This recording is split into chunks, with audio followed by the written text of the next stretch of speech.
righteous. It's going to be righteous. Hey, everyone. This is Tim Alston, and welcome to the 10 Commandments of Leadership. This is where we have two main objectives. Number one, we will, let's see, trying to remember. Oh, yeah. We educate, we empower, and we equip emerging leaders with God thought leadership. And our second objective is to present current events and newsmakers in the light of biblical practices. The question that I had posed to you earlier in the with my teaser is, are you aware of the fact that there's a calling on your life, that you have a calling, a ministry calling? I want to skip the calling, I'm sorry, but a ministry calling. And the calling is not confined or defined to a pulpit or to a pastor or an ordained minister. We'll talk about that today, and I'll share with you my discovering and my recovering. Um, just glad to have you here. As I said, I'm your host, Tim Alston. I'm a leadership strategist. I'm also a four-time Amazon best-selling author, and I am a recovering egoholic. And as of this past weekend, I am a publicly accepting servant of a newly revealed calling. Now, this episode is one I didn't really plan to record, much less broadcast this way, but it's one that had to be shared. Because what started as a personal journey for me evolved into a leadership mission and now has been revealed to me as a ministry, from personal journey to leadership mission and now as a ministry. Today I'm sharing what may be the most important transition in my life, hopefully in yours too, from egoholism discovering to egoholism recovering to answering God's call to lead others into that same recovering. So if you've forever struggled with identity in the workplace, if you've ever let others' expectations drown out your internal compass, if you've ever had either of those two problems, or if you have ever wrestled with fear, pride, people pleasing, or the imposter syndrome, then you may be just you may just be in egoholism discovering yourself. And like me, you may already be feeling the invitation for a deeper journey into discovering your egoholism. So let's unpack what that looks like, but let's unpack it together. Looking back, I call this from discovering to conviction. Discovering to conviction. A few years ago, I coined the term egoholism, like alcoholism, to describe the chronic overdependence on one's ego, either inflated or deflated. Now, egoholism is not egotism.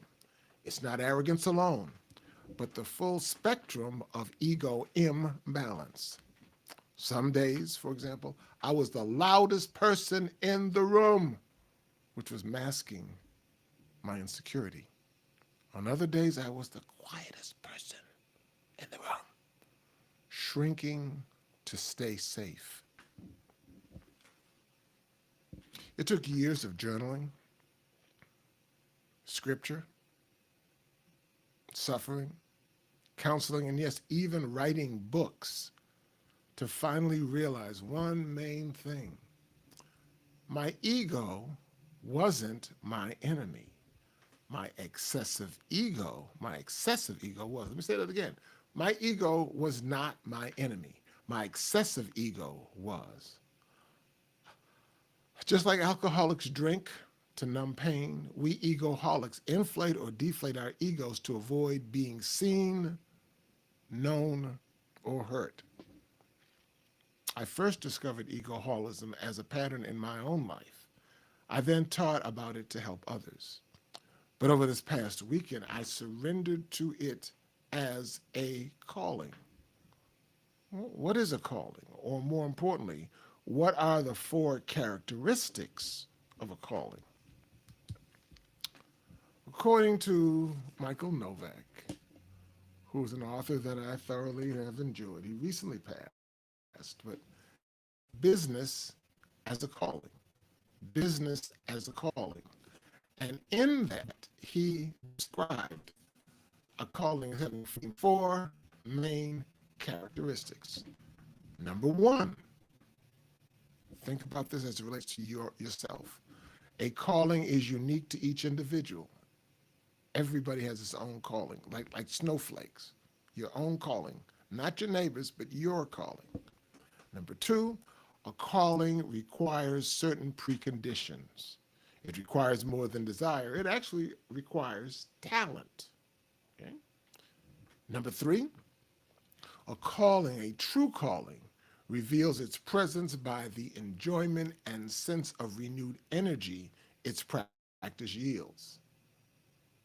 And this last one, four, number four is what got me.